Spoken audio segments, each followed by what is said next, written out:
বন্ধুরা দেখতে পাচ্ছেন আজকের পাস্তার লুকটা কতটা সুন্দর হয়েছে, কতটা ইয়াম্মি লাগছে। এটা আমি চিংড়ি মাছ দিয়ে করেছি। আপনারা চাইলে চিকেন দিয়েও করতে পারেন অথবা চিংড়ি চিকেন দুটোও দেওয়া যাবে, যে যেভাবে পছন্দ করেন সেভাবে করে নিতে পারেন। অসম্ভব মজা, এটা ডিনার হিসাবেও খাওয়া যেতে পারে যেহেতু প্রোটিন আছে। তো আশা করি আজকের রেসিপিটি আপনাদের ভালো লাগবে। চলুন তাহলে মূল রেসিপিতে চলে যাচ্ছি।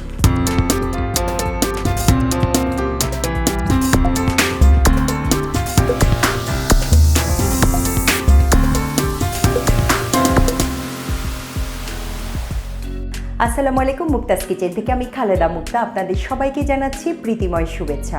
আশা করি সবাই ভালো আছেন, সুস্থ আছেন, নিরাপদে আছেন। আজকে আমি আপনাদেরকে তৈরি করে দেখাবো চিংড়ি পাস্তা উইথ চিজ রেসিপিটি। আশা করি আজকের রেসিপিটি আপনাদের ভালো লাগবে, তাই রেসিপিটি না টেনে পুরো ভিডিওটা জুড়েই আমার সাথে থাকার অনুরোধ থাকলো। চলুন তাহলে চিংড়ি পাস্তা উইথ চিজ রেসিপি তৈরি করতে কী কী লাগছে উপকরণগুলো দেখে নিয়ে এক নজরে। চিংড়ি পাস্তা উইথ চিজ রেসিপি তৈরি করার জন্য এখানে আমি চিংড়ি মাছ নিয়েছি আধা কেজি, মাঝারি সাইজের চিংড়ি নিয়েছি। আর আজকে আমি চিংড়ি মাছ দিয়ে করব। আপনারা চাইলে চিকেন দিয়েও করতে পারেন অথবা চিকেন চিংড়ি দুটো একসাথে করা যাবে। এদিকে চিনি আছে কাঁচামরিচ আছে, 2 টেবিল চামচ চপ করা রসুন আছে, 2 টেবিল চামচ চপ করা পেঁয়াজ আছে, আধা কাপ গাজর কুচি, এদিকে মোজারেলা চিজ আছে 150 গ্রামের মতো, এদিকে পাস্তা আছে একটা প্যাকেট। এখানে আমি এই ধরনের পাস্তা নিয়েছি, এই শেপের পাস্তা নিয়েছি। আপনারা চাইলে যে কোনো শেপের পাস্তা নিতে পারেন। তারপরে এদিকে আছে গোলমরিচ গুঁড়ো আছে, তারপরে অরিগ্যানো আছে, লবণ, টমেটো কেচাপ, সয়া সস, এদিকে আছে চিলি ফ্লেক্স, আছে বাটার, আর এদিকে আছে টমেটো। তাহলে মোটামুটি এই লাগছে আজকের রেসিপিতে।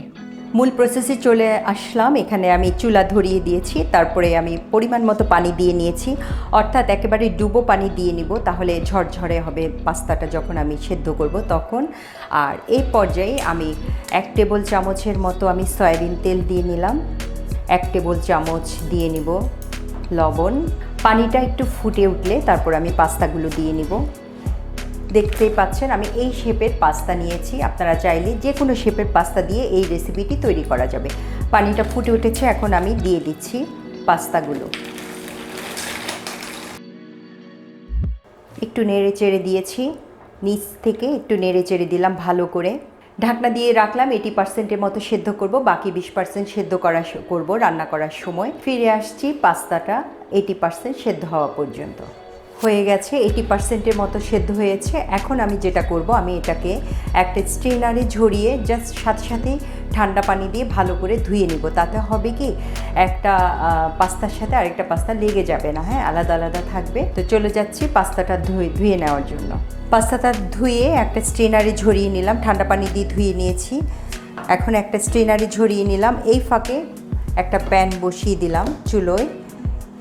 এখানে আমি বাটার দিয়ে নিব, 2 টেবিল চামচের মতো বাটার দিয়ে নিব। আপনারা চাইলে অলিভ অয়েল দিয়েও করতে পারেন কিংবা সয়াবিন তেল দিয়েও করা যাবে। বাটার দিয়ে হলে হবে কি, একেবারে আপনি চাইনিজ ফ্লেভারটা পাবেন, সেজন্য আমি বাটার দিয়ে নিয়েছি। একটু মেল্ট হলেই আমি রসুন কুচি দিয়ে নেব। মেল্ট হয়ে গেছে, এখন আমি রসুন কুচিটা দিয়ে নিচ্ছি। এখানে 2 টেবিল চামচ চপ করা আছে রসুনটাকে আমি জাস্ট 40 থেকে 50 সেকেন্ডের মতো একটু সর্টে করে নিব। সুন্দর একটা গন্ধ ছড়িয়েছে। এখন এই পর্যায়ে আমি পেঁয়াজ চপটা দিয়ে নিচ্ছি। এটাও অল্প একটুখানি আমি দিয়ে নিব। এটাও আমি 40 থেকে 50 সেকেন্ডের মতো একটু সর্টে করে নিব। হয়ে গেছে, এই পর্যায়ে আমি চিংড়িগুলো দিয়ে নিব। চিংড়িটা আমি পুরোটাই কিন্তু ছেলে নিয়েছি, জাস্ট লেজটা একটু রেখেছি, সুন্দর লাগে তাহলে দেখতে। দিয়ে নিলাম সবগুলো চিংড়ি, একটু নেড়ে চেড়ে নিচ্ছি। এখন যেটা করব, আমি স্বাদ মতো একটু লবণ দিয়ে নিচ্ছি, একটু গোলমরিচের গুঁড়ো দিয়ে নিচ্ছি, একটু সয়া সস দিয়ে নিব।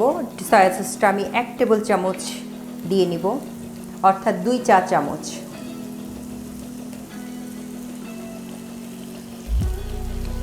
দুই চা চামচ চিলি ফ্লেক্স দিয়ে নিব, আর একটু দিয়ে নিচ্ছি, 3 চা চামচ দিয়ে নিলাম। ঝাল আর লবণ এই দুটো আপনারা আপনাদের পছন্দ মতো দিয়ে নেবেন বন্ধুরা। চুলার আগুনটা এই পর্যায়ে মিডিয়াম ফ্লেমে রাখবো। এই পর্যায়ে আমি একটু টমেটো কুচি দিয়ে নিচ্ছি। একটু ঢাকনা দিয়ে রান্না করব এখন মিনিট 2 মতো। ফিরে আসছি 2 মিনিট পরে। ঢাকনাটা তুলে দেখছি যে কি অবস্থা। খুব সুন্দর একটা গন্ধ বের হয়েছে। চিংড়ি মাছটাও অনেকখানি সেদ্ধ হয়ে গেছে। এই পর্যায়ে আমি একটু ভেজিটেবল দিয়ে দিব। এখানে আমি গাজর কুচি দিচ্ছি। আপনারা চাইলে এই সময়টাতে কিন্তু আপনারা ক্যাপসিকামও দিয়ে নিতে পারেন। লাল ক্যাপসিকাম, সবুজ ক্যাপসিকাম যেটাই দেন এই সময়ে কিন্তু দিয়ে নেওয়া যাবে। গাজরটা দিয়ে আমি আরও মিনিট 2 মতো আমি একটু রান্না করব। চুলার আগুনটা এ পর্যায়ে একটু বাড়িয়ে দিতে হবে। মিনিট 2 হয়ে গেছে। এই পর্যায়ে আমি পাস্তাগুলো দিয়ে নিব একে একে। একটু ভালো করে নেড়ে চেড়ে নিতে হবে। এই পর্যায়ে একে একে আমি দিয়ে নিচ্ছি সব কিছু। আবার এখানে আমি টমেটো কেচাপ দিয়ে নিয়েছি। আবার একটু নেড়ে চেড়ে নিব।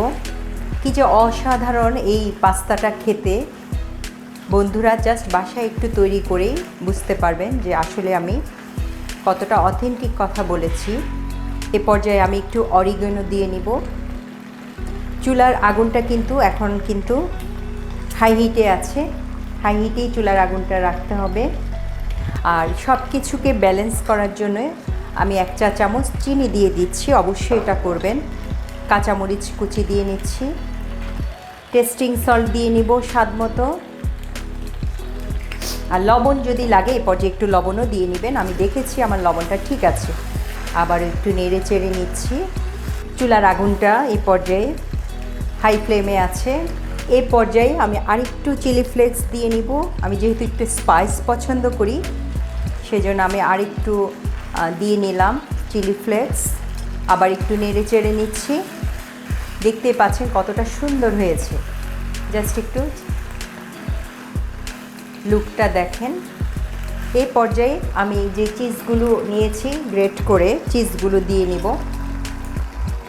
চারপাশে একটু ছড়িয়ে দিব যেন সব দিকে থাকে। এখন চিজটা একটুখানি, এখানে আমি মোজারেলা চিজ ব্যবহার করছি। চিজটা গলার জন্য আমি একটু ঢেকে রাখবো। চিজটা গলা পর্যন্ত অপেক্ষা করছি। ফিরে আসছি চিজটা গলা পর্যন্ত। ঢাকনাটা তুলে দেখছি কি অবস্থা। দেখতে পাচ্ছেন চিজটা একেবারেই গলে কত সুন্দর হয়েছে। Just look.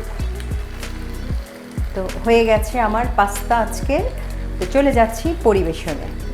বন্ধুরা তৈরি করে ফেললাম মজাদার ও ইয়াম্মি চিংড়ি পাস্তা উইথ চিজ রেসিপি। দেখলেন তো কত সহজে তৈরি করে ফেললাম আজকের রেসিপিটি। আজকের রেসিপিটি যদি আপনাদের ভালো লেগে থাকে অবশ্যই একটা লাইক, কমেন্ট আর শেয়ার করে পাশে থাকার অনুরোধ থাকলো। আর যারা আমার চ্যানেলটি দেখেন কিন্তু এখনও সাবস্ক্রাইব করেনি, সাবস্ক্রাইব করারও অনুরোধ থাকলো।